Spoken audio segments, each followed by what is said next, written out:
From the world of politics to the world of business, this is Balance of Power.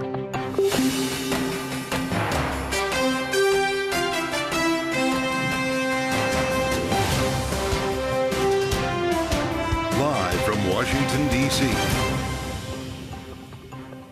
From Bloomberg's Washington, D.C. studios to our TV and radio audiences worldwide, welcome to Balance of Power. Alongside Joe Matthew, I'm Kaylee Lyons. It's their first debate in 4 years. President Joe Biden and former President Donald Trump squaring off tonight in the CNN presidential debate with high stakes for both campaigns. We'll have a live report ahead from Atlanta.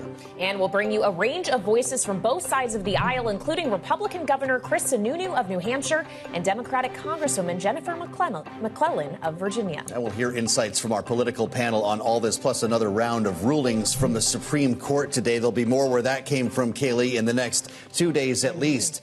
But this is it, the big show. After a month and a half of counting down to their first debate of the cycle, we've got 4 hours to go. Yeah, 3 hours until our special coverage here on Bloomberg TV and radio begins. But it is a big night with very high stakes, and we discussed those stakes and what voters want to hear earlier today with Virginia Congresswoman Abigail Spanberger. Take a listen. The question becomes, what are the issues that are most important to voters? Certainly costs among them, but also it's about approach. It's about which president, and right now we have, a current and a former, is going to do the good work, the important work of moving us forward on the issues that matter to people. The debate itself starts 9 p.m. Washington time, just 4 hours from now in Atlanta. That's where we find Bloomberg's David Gura, who's been there for the duration and will be with us for special coverage tonight. We're getting a bit closer here. David, what's happening there? We've seen some surrogates kind of trickle through, make their way to the floor behind me, engage with reporters, do some interviews with TV networks around me. And one of the folks with whom I spoke is Governor Brian Kemp of Georgia, where this debate is being held, and talked about a number of things, including what he kind of hopes to hear from Donald Trump, the candidate tonight. I asked him about kind of the narrowness of the focus here. Something I heard from Democratic strategist Joe earlier today is what's peculiar about this debate. One thing that's peculiar is you have candidates catering to roughly 100,000 people, as he put it, and they're in 6 or 7 states across this country. And I mentioned that to Governor Kemp to see what he thought about it. Here's what he had to say. Well, I think that's going to be the fascination of the debate tonight, to see, whether the President Biden can drag him into those fights or not. And look, he can hold his own in fights like that, but I think at the end of the day, he's also got to reach out to those people that are in the middle that don't know what to do, or maybe they're not going to vote at all because they don't like either one of them, and give them a reason to rethink that and say, for the good of the country, for the good of my pocketbook, I'm going to pull the lever for Donald Trump. You heard a bit there from the governor, his insistence that what Donald Trump needs to do is move away from complaining about or airing grievances about what happened 4 years ago or before that, to focus on the future. I asked him, in light of what we had happen in New York, these 34 felony convictions, the other ongoing criminal matters swirling around the former president, which do sort of encompass the governor as well in a small way, the degree to which that should be something that comes up here during the course of the debate. Again, you heard there from the governor. He's adamant that the way to succeed or to win this debate for Donald Trump is to focus on economic issues, focus on upflation, that idea that people are paying more for less. And if he can hit that home and cast himself as a stark contrast to President Biden, that's going to resonate with those undecided voters, be they 100,000 or more of them, that sliver of the American population. And I pressed him a bit, and I said, you talk a lot about the economic change he could bring or what he could do with inflation. He couldn't give me much on sort of what demonstrably would be different if Donald Trump were in office, other than that would be the focus, as he said it would be. I think that's something substance-wise I'm listening for tonight, Joan Kaylee, is sort of the degree to which Donald Trump could lay out sort of what the economic plan is going forward. We've heard the complaints. We've heard him say that the economy would be better under another Trump administration. What notionally would change that would lead to that? All right, Bloomberg's David Gura live in Atlanta this evening. Thank you, and we'll check back in with you ahead of Bloomberg's special coverage of the CNN presidential debate. Now, joining us now for more on what to expect from President Biden tonight is Bloomberg's Akayla Gardner, who covers the White House for us. Akayla, we got a new New York Times Siena poll just last night conducted in the days leading up to the debate this evening that found 60% of registered voters thought Trump would perform very or somewhat well this evening. Only 46% said the same about Biden. He has a pretty low bar to jump over. Is the White House happy about that, the campaign? This is something that the Trump campaign has been pointing out, is that really the bar for Biden is presenting himself as someone who can command the room. He really needs to overcome some of these concerns about his age, and he needs to have sort of a State of the Union moment. We saw him have this big polling bump because he avoided gaffes or really stutters during that speech. That is something that he absolutely needs to do tonight. And there is still a small percentage of voters in those 6 or 7 swing states that we know are persuadable. We know that Biden continues to be behind in our Bloomberg News and Morning Consult poll, so he really has a lot to prove here. And I think that's why this debate is so early. They feel like there's a need to shake up the race and sort of grab some people's attention who have been tuned out and really not attracted to either two of these candidates. Do we have any color on his time at Camp David? We saw our first images of Joe Biden stopped in the motorcade in Atlanta to shake some hands. There was a big group of supporters on the side of the road waiting for him. But we haven't seen him for days until now as he's been prepping for this moment. Yeah, we haven't. He's been really hunkered down in Camp David. We know that he's been having informal chats with some of his top aides, Ron Klain, his former chief of staff. We know that his personal lawyer, Bob Bauer, has been standing in for Trump in sort of mock debates. So we're really going to see the fruits of whether there was actual preparation here. Trump's team, on the other hand, says he is not preparing. He's sort of walking into this as someone who's chill, very arrogant, thinks that they're going to do well tonight, but we'll see how that plays out actually today. Fascinating. We've spent a lot of time talking about the contrast here of the preparation for these two. Bloomberg's Akayla Gardner, we thank you as we turn now for more on former President Trump's playbook here and Bloomberg's Nancy Cook. We hear he's riffing with advisors, Nancy. He's kind of talking to friends about what to do tonight as opposed to the traditional mock debate that Akayla talks about. No murder boards for Donald Trump. What's he been doing? Is he on the phone with you? He's not on the phone with me, but he can always call me. Trump has always hated mock debates. And, he did them in the past because his advisors convinced him that he had to. But this time he's running the show much more how he wants. And so his advisors have been scheduling these short, sort of 2-hour-long policy briefings on specific policy areas. So they've had ones on abortion and how to talk about it, immigration. Bob Lighthizer, his trade expert and former U.S. trade representative, has briefed him. Stephen Miller has been down in Florida with him this week, really sort of briefing him. And that is how he has prepared. And the interesting thing that advisors have told me is that, it's not just sort of people briefing him. It's also he likes to ask people questions as he thinks himself about how to formulate kind of one-liners and what he wants to say. I think we can expect him to really hone in on talking about immigration, the economy. I think he's going to bring up Hunter Biden and his felony conviction as well. But I think immigration and economy will be sort of the key issues that Trump where he really tries to steer the conversation. Just quickly, Nancy, should we rule out Trump announcing his VP pick during the debate tonight?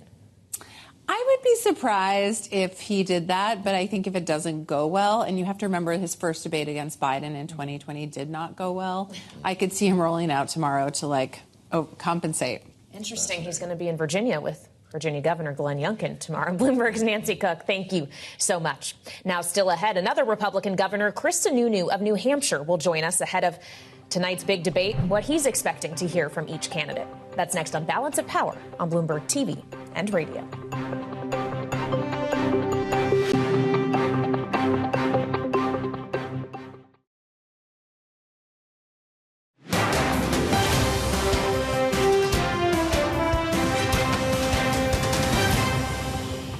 I think this election is about, the chaos and extremism that we've seen that most of us are tired of. It's been exhausting.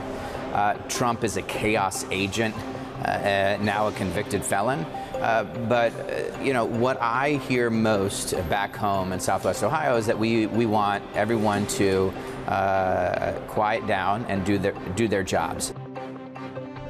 That was Democratic Congressman Greg Landsman from Ohio yesterday here on Balance of Power on what he thinks his constituents are hoping to see during tonight's debate. Joining us now for more is Republican Governor Kristen Sununu of New Hampshire. Governor, welcome back to Bloomberg. You have on this network and many others, I might add, also used the word chaos in association with Donald Trump. How hard do you expect it will be for him to rein that chaos in this evening? How easily could he be slipped up tonight?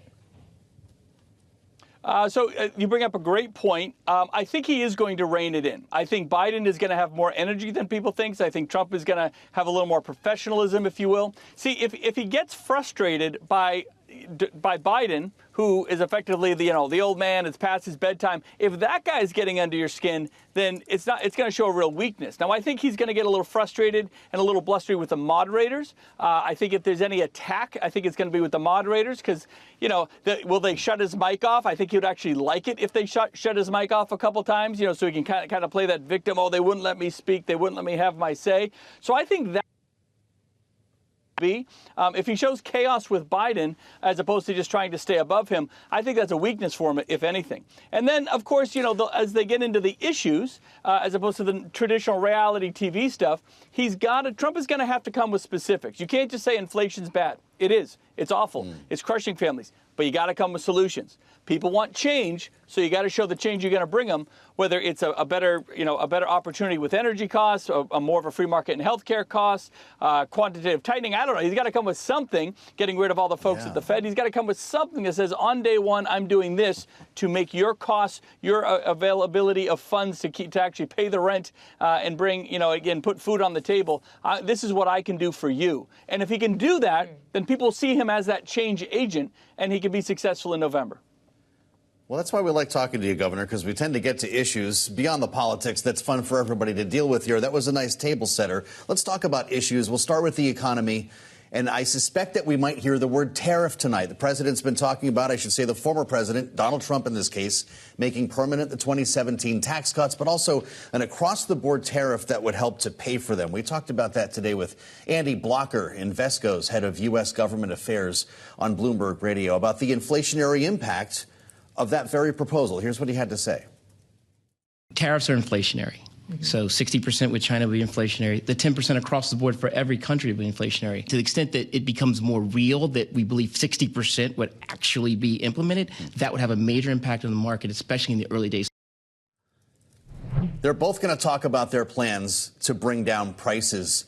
Governor, does Donald Trump make himself vulnerable to attack by Joe Biden with this tariff idea? Potentially. And again, he has to remember, both candidates have to remember, they're not talking to Wall Street insiders. They're not talking to Congress. Right. They're just talking to average Americans, and they're going to have a very large audience. So even if you get to the word tariff, you got to explain what this stuff means. And people just want to know, am I going to sleep at night because I don't have as high credit card bills, and you're going to help me bring prices down and under control? And how does that actually work? So there's got to be a little bit of a simplification, because these can be very complicated economic issues. So if he can do that, and he's always had a pretty good connection with people, a pretty good ability to kind of explain those types of things. If he stays lofty, he's in trouble. If he can bring it down to a real level and show that it won't be inflationary if they try to attack him on that, because if he can't show that, then he's in trouble, and he probably shouldn't bring it up, because the economic issue is all about the high costs of living. Even the word inflation, everyone knows what inflation is, of course, but even that is a lofty word, right?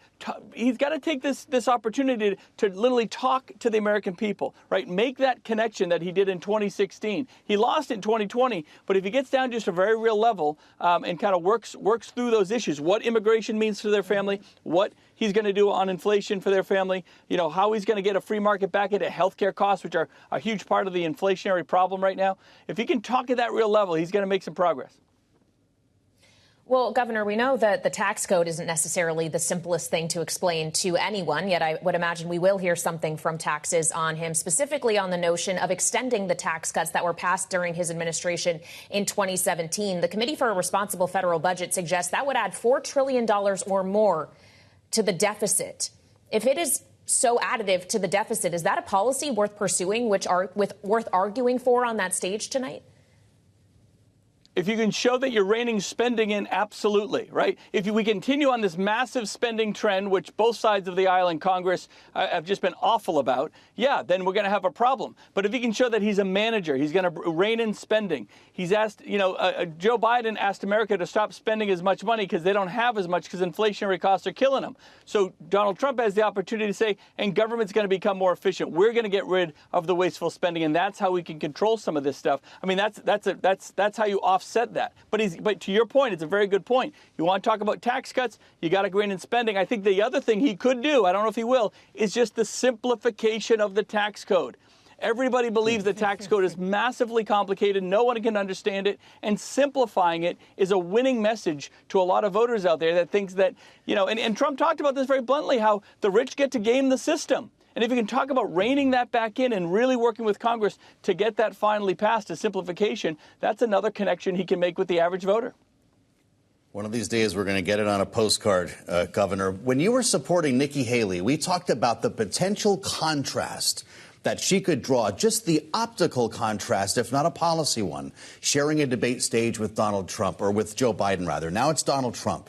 And I look at a full-page ad that the Biden campaign is taking out in USA Today. It reads, "The choice, a convicted criminal who's looking out for himself, or a president who's fighting for you."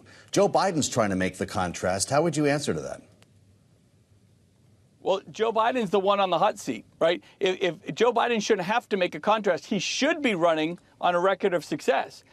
He can't convince people that he hasn't been president for the last 3 years. So when you look at the international chaos that's happening, all Trump has to do is stand back and say, there weren't massive wars and all this international chaos when I was president. It's a simple argument to make, right? He doesn't even have to go into that much detail.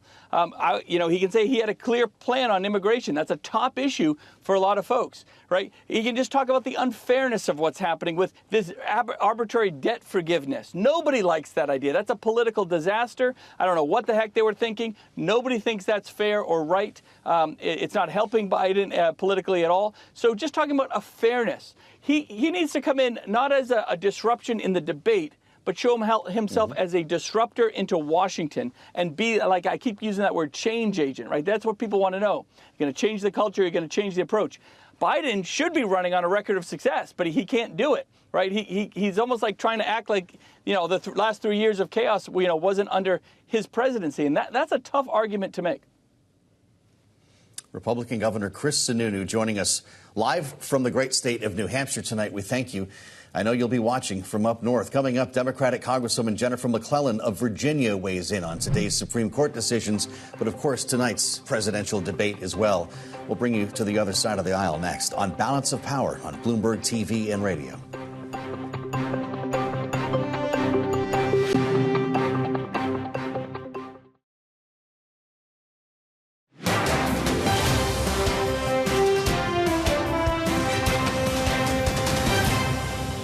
I certainly, welcome President Biden to come to Virginia, but Virginia is not going to go for former President Trump in this election. I feel quite certain saying that. Democratic Congresswoman Abigail Spanberger of Virginia speaking with us earlier today here on Bloomberg TV and radio, saying she does not believe Donald Trump will win her state this November, though he is spending some time there and will be going directly to Virginia tomorrow following tonight's presidential debate. Joining us now, Congresswoman Spanberger's colleague and fellow Democratic Congresswoman Jennifer McClellan of Virginia. Congresswoman, welcome back to Bloomberg TV and radio. It's great to see you. With this idea tonight of the presidential debate, high stakes, the first time a lot of voters will be seeing these two together to consider the differences in their policy proposals, if not their personalities. The latest Siena College New York Times poll shows Donald Trump catching up to Joe Biden among women and making strides among black voters. And I wonder, your view from your district, which includes the capital city of Richmond, how does Joe Biden deliver a message tonight that cuts across those demographics? Well, I think he is going to show a very clear contrast between him as someone who gets up every day focused on how to protect our freedoms, whether it's reproductive freedom, the right to vote, how to continue building an economy from the middle class out that doesn't leave anyone behind, and how to protect our democracy, how to continue to keep our economy on track and lower costs. That's a clear contrast between Donald Trump, who has said he would be a dictator on day one, who brags that he is responsible for the fall of Roe versus Wade and all of the bans and restrictions, not just on abortion, but now threats to contraception and in vitro fertilization, that he is going to blow a hole in our budget again with the tax cuts that he wants to put in place, and he has no plan for the middle class. It'll be a very clear contrast that voters in Virginia and across the country once again will reject Donald Trump and vote for Joe Biden. Well, as we consider voters in Virginia, Congresswoman, we know that in 2016, part of the reason that Donald Trump was elected was Hillary Clinton perhaps didn't pay adequate attention to states that were taken for granted by her and her Democratic campaign. Does Joe Biden run the risk of taking Virginia for granted this cycle? He's not taking it for granted. As a matter of fact, they've invested heavily in Virginia. The campaign has opened 11 field offices with the headquarters in Virginia, has had robust campaign events, came in January on the anniversary of Roe versus Wade, and has had surrogates, or as recently as this week, Doug Emhoff will have the First Lady. So he is not taking Virginia or any state for granted or any constituency, but has been communicating and building a robust field operation, which at the end of the day is what's going to drive voters out to vote. We learned today from the U.S. Supreme Court that it will allow abortions to take place in medical emergencies in the state of Idaho. This is something we saw coming yesterday, which is a whole different story, Congresswoman. But I wonder, to the extent that abortion will be an issue tonight, what is the direct message from Joe Biden when he addresses the American people on this?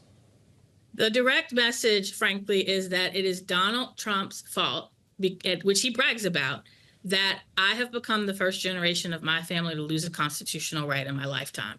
It is Donald Trump and his judges that he appointed's fault that now women across the country, I think 1 in 3 women, live in a state where abortion is either banned or there are extreme restrictions. And MAGA Republicans, headed by Donald Trump, are also coming after contraception and in vitro fertilization. As a matter of fact, one of my colleagues has outside of his door signs talking about how morally wrong he thinks IVF is. And all of this chaos and a rollback of reproductive freedom can be laid right at Donald Trump's feet. And he has not said he wouldn't sign a national abortion ban. As a matter of fact, I think he will, and be proud to do it. And Virginia voters have rejected that extremism several times, as recently as November of last year, and will do so again. All right, Congresswoman, we always appreciate your time. Thank you so much for joining us again here on Bloomberg. That is Democratic Congresswoman Jennifer McClellan of Virginia. Thank you. Now, we want to point out that Donald Trump has just landed in Atlanta ahead of the debate, which, of course, begins just about 3.5 hours from now. His plane is on the tarmac. Joe Biden, of course, having arrived earlier this afternoon and greeting a line of supporters after his arrival in Atlanta. We are in the final stretch now with just hours to go until these two share the stage again for the first time since 2020. But coming up, we'll focus more on the Supreme Court, something we were just discussing with the Congresswoman, the ruling on emergency abortions in Idaho. We'll also talk about what's left on the docket with Elizabeth Wydra, president of the Constitutional Accountability Center. That's next on Balance of Power on Bloomberg TV and radio.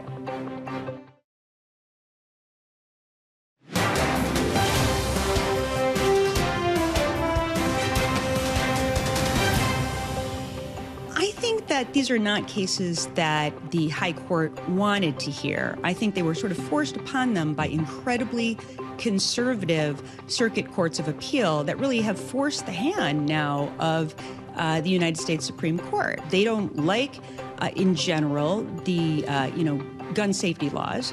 They don't like the use of mifepristone, but these are poor vehicles that have come to them to allow them to further restrict abortion rights or gun safety measures.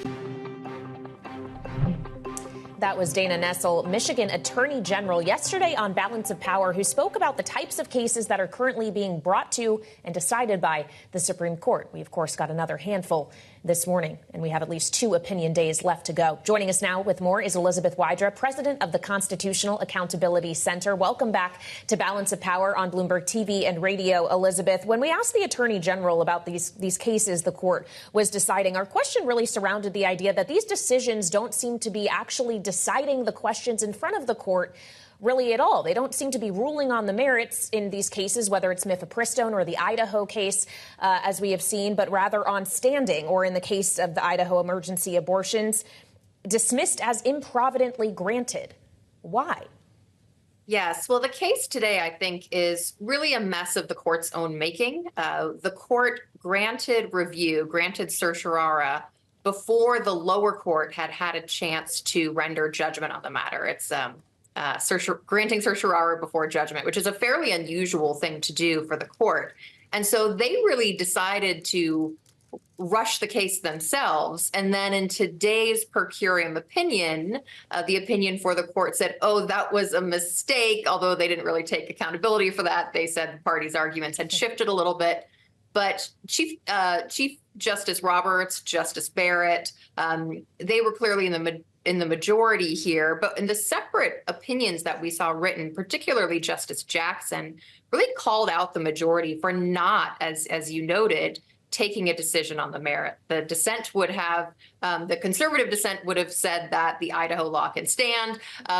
Justice Jackson would have made clear that the Idaho criminalization of abortion procedures, except when necessary to save the life of the, except when necessary to prevent death of the patient, then she would have said that that violates federal law, the Emergency Medical Treatment and Labor Act, which says that emergency caregivers must provide emergency stabilization care for the health of the patient and not waiting until they are on death's door. A mess of the court's own making. That's quite a line as we consider the idea then of apparently that this case today from Idaho, the Mifepristone case, will all come back around again. But we've got some big ones left in this case, in this term, I should say, whether it's tomorrow, whether it's Monday. We're going to get rulings on January 6 offenders, this obstruction charge, as well as the big one when it comes down to presidential immunity. Is it as simple as everyone says? They're afraid to drop these rulings on a debate day like today and might want to wait till closer to the 4th of July. What's the holdup? I mean, certainly the court's line is that they put out the opinions when they are ready. The furthest the Chief Justice has been willing to go on the record is to say sometimes they take into account the pressure on the Supreme Court printing office, but they would vehemently deny that they're doing this to avoid dropping it on a debate day. That being said, we know they are human beings. They live in the real world. They have to know that all eyes are on the court. The justices and the court and the issues before it are issues in the presidential campaign, whether they like it or not. It's interesting that abortion is such a central issue in this presidential campaign. And certainly there were some accusations lobbed that the court was kicking the can down the road in today's abortion case because they didn't want to come out and support state criminalization of abortions in these very strict states like Idaho. Also, we have a Texas case coming up that will be before the court again. It's just really a delay. It's not a reprieve so much as, just a delay of the ultimate decision in this case. And so avoiding the merits, could be seen as a political move.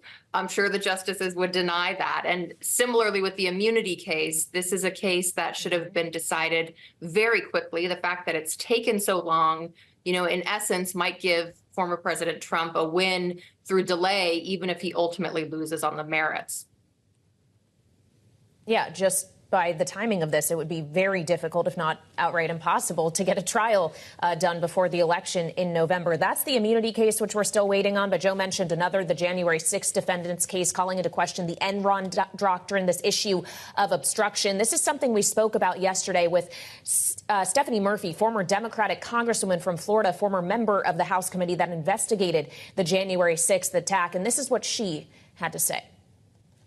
It's not just about the January 6 offenders. It's about the rule of law and the ability for Congress to subpoena and secure information and be able to enforce, and also for the judicial system to be able to call witnesses and things like that. You want to do it for the system, not necessarily for this particular case.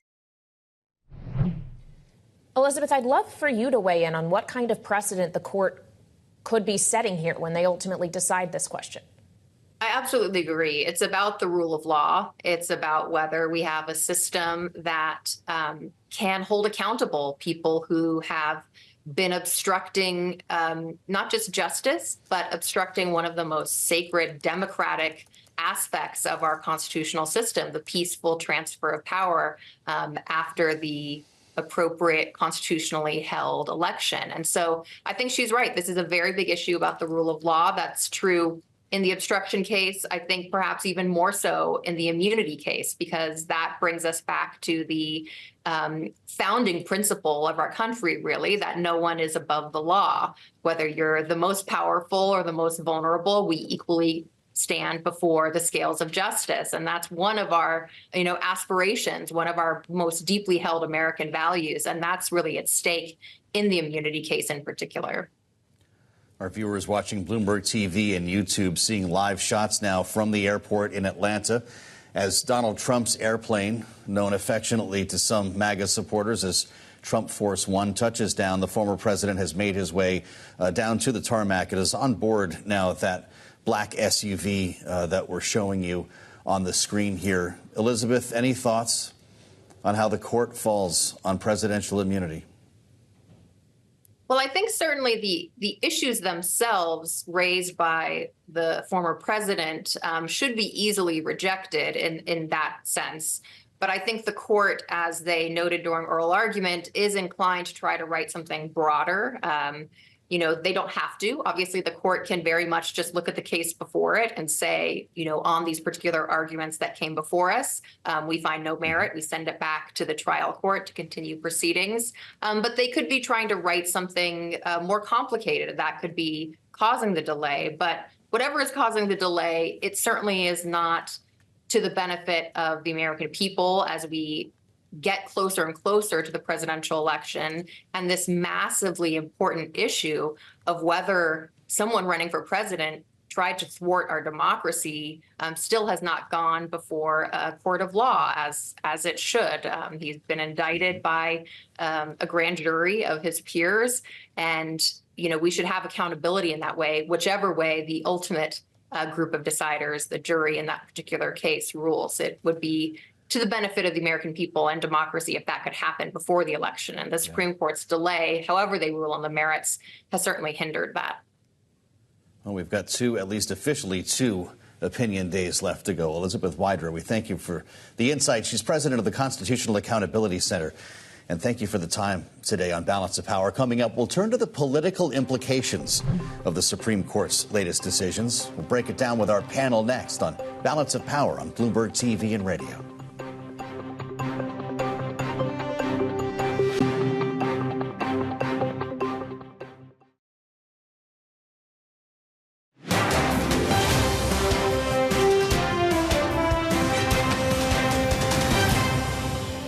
Today, reproductive freedom is under assault throughout America. It's a decision that should be between a woman, her family, her faith, and her doctors. The far-right's extreme effort to take away reproductive freedom is unacceptable, unconscionable, and un-American. House Minority Leader Hakeem Jeffries speaking earlier today, responding to the Supreme Court's decision we were just talking about, allowing emergency abortions in Idaho, at least for now. Joining us, our political panel, and they're in for the long haul, Rick Davis of Stonecourt Capital and Kristen Hawn, partner at Rokk Solutions. Great to have you both here. We're going to go through special coverage and experience this debate together tonight. We can talk around some of these rulings even through the guise of this debate later, after what you just heard from Hakeem Jeffries. Following this Supreme Court ruling that puts it back on the front page, is this Joe Biden's most potent issue? Is it Democrats' most potent issue in this campaign? I think we clearly win on this issue. I mean, today was not a win for the Democrats or anybody who's pro-choice or for women's health care. But I think, yes, it puts it right on that. The court may have thought that they were punting as to not do this, but no, it's right. And that's why the leader, Hakeem Jeffries, was out there, talking about this issue because, it's resonating. It's resonating with women across the country. Well, it's a question of if that resonance then drives women across the country or any other voter for that matter to the polls in November, to what extent you can capitalize on the abortion issue and use it as a way to get more votes in November. We obviously saw it in 2022, Rick. We've seen it in special elections in certain states since then.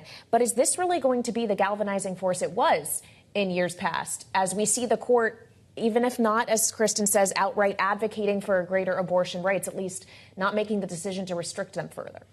Yeah, I think that it wasn't a clear win for the Biden administration today because they actually did something relatively positive if you're a pro-choice advocate. And so it's a mixed message. It's not one of these things where you go out and you say without, changing the Supreme Court, without winning the presidency, without, passing a national referendum on abortion, will we ever have what we want? And so I think the fact that it's in the news, we're talking about it. It was a good story today for pro-choice voters is important.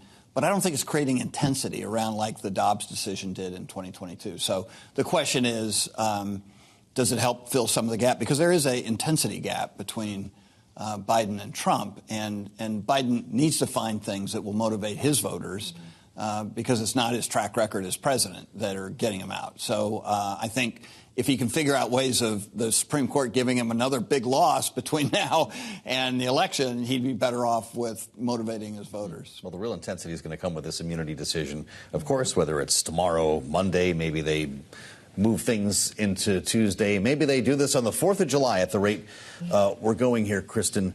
That's going to determine whether this January 6th trial takes place. It's going to unlock a lot of things for the rest of, or lock up a lot of things for the rest of the campaign. Will it decide the election? I'm not sure it will decide the election. I have seen data coming from Virginia independent voters that says that, and these are people who are very close to Washington, D.C. and Northern Virginia, and nobody's talking about January 6th anymore. It's like it was 3 years ago. Nobody's thinking about it. So I don't think it's an election decider. Trump, he tends to take advantage of every single thing that happens to him. Now, what ensues, depending on what the court decides about the immunity decision, that could impact moments in time leading up into the election. But I still think that, the women's health, the abortion issue, that is a way bigger issue that's going to drive people to the polls than either of those things. I take your point that people aren't talking about January 6th much anymore now that we're 3.5 years removed from it. But if this either goes to trial or if the court kicks it back down to a lower court and Tanya Chutkan, the judge in this case, then has to sort through all the evidence, decide where presidential immunity might exist and might not, it will bring, to your point, perhaps media attention, might bring still the events of that day to the fore, Rick. Or should we rule out entirely the possibility that even if the court does ultimately delay the trial, that it doesn't have an impact in terms of influencing voter opinion of Trump before November? So I think Donald Trump has created a new type of campaigning, and that's against the judicial system, right? I mean, there's every indication we've had since the very first indictments that it's benefited his primary campaign and is now benefiting his general election campaign, not necessarily just out of support, but also out of money. And so if he can galvanize his base around this idea that he's being unfairly prosecuted, if that the system is rigged against him, these are exactly core talking points for Donald Trump. And, of course, I think the twofer is the court will have to say something on this immunity case between now and early July. But don't forget, we have a sentencing decision that will come down on the 11th. So bang, bang, you've got the immunity decision and then sentencing. And I just see that all as advantage Trump. If there's an overreach on sentencing, it just makes his whole point that he's being unfairly prosecuted. And then you have the RNC beginning just days later. July is going to be a doozy. Well, coming up, we'll have more on Donald Trump and President Biden as they get ready to go head-to-head tonight in Atlanta for their first debate of 2024. We'll have more with our political panel next on Balance of Power on Bloomberg TV and radio.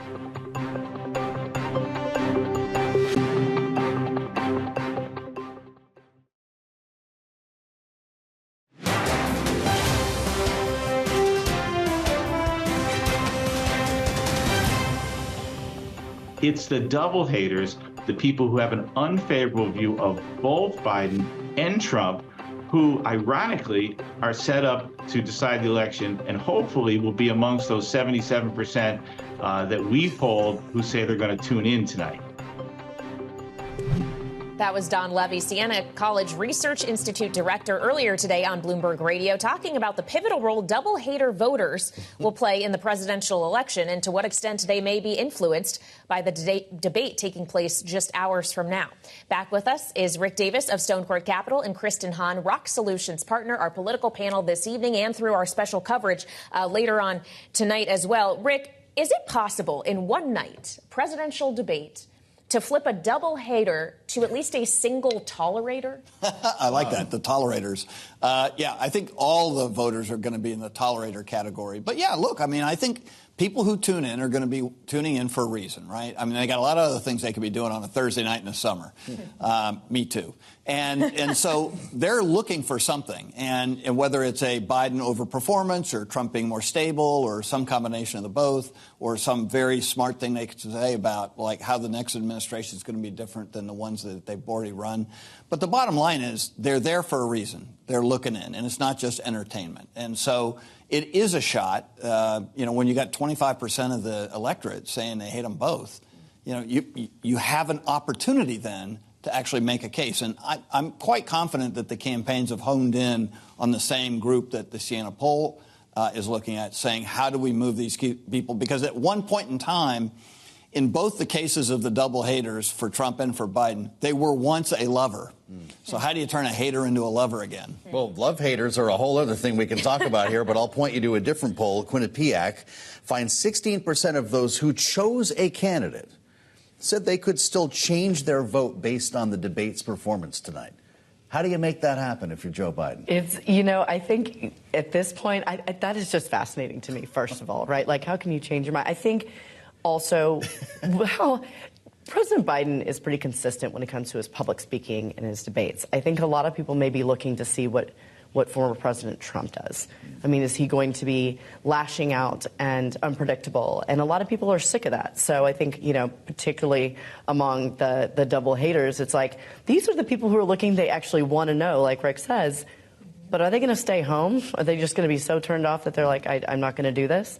Or are they actually, going to figure out if they could tolerate one of them and actually get themselves to the polls in November? Well, as we consider the ability for Trump or Biden, for that matter, to lash out tonight, there are going to be constraints. They won't be working off the reactions of a live audience. Their microphones will be cut when their time is up. So perhaps this is just a much more controlled scenario than we saw in the first debate between these two in 2020.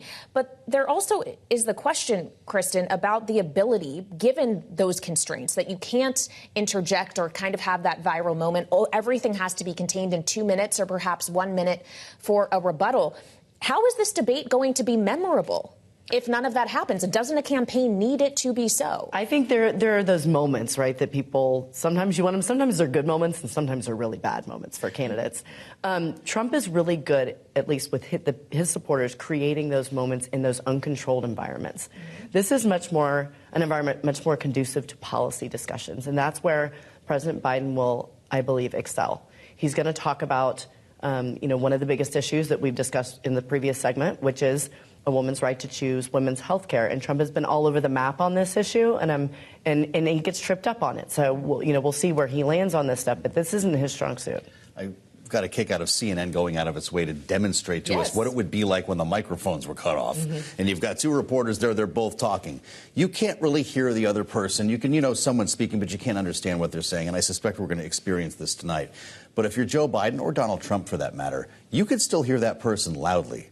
They're talking while you're talking. They're trying to interrupt you. What's your advice for the candidate? You've prepared a lot of them for this particular event to stay focused in that environment. Yeah, look, I mean, I think that if you're preparing Biden for that, because he's really going to be the victim of the over-talking, less history would tell us that, then you've got to find a moment there. I mean, honestly, one of the only moments that we remember from the first two debates is when he told Donald Trump to shut up. And so it was a natural reaction to, what he was being exposed to. So I don't think you can minimize the need for these candidates to be present in the moment. That's how the magic occurs, or how a disaster occurs. George H.W. Bush wasn't in the moment when he looked at his watch, and that was the entire debate, he was disinterested and Bill Clinton loved you and wanted your vote. So, I think that both candidates have to be really sharp tonight on their game, because it is going to be a different debate. They've never been in a room like this in all of their careers. And so it's going to be interesting to see how this process works its way out tonight. No watches allowed for your candidates? Just don't wear it. You'll never look at it. Thanks to Rick Davis and Kristen, Hawn. Great insights that they will bring to our special coverage of the CNN presidential debate. Again, it starts at 8 p.m. Eastern Time. Our special coverage right here on Bloomberg. Of course, we'll bring you all the sights and sounds from Atlanta. Yep, we'll be simulcasting that debate. We'll have the post-game after. We're straight through until 11 p.m. tonight. So we'll see you there on Bloomberg TV and radio.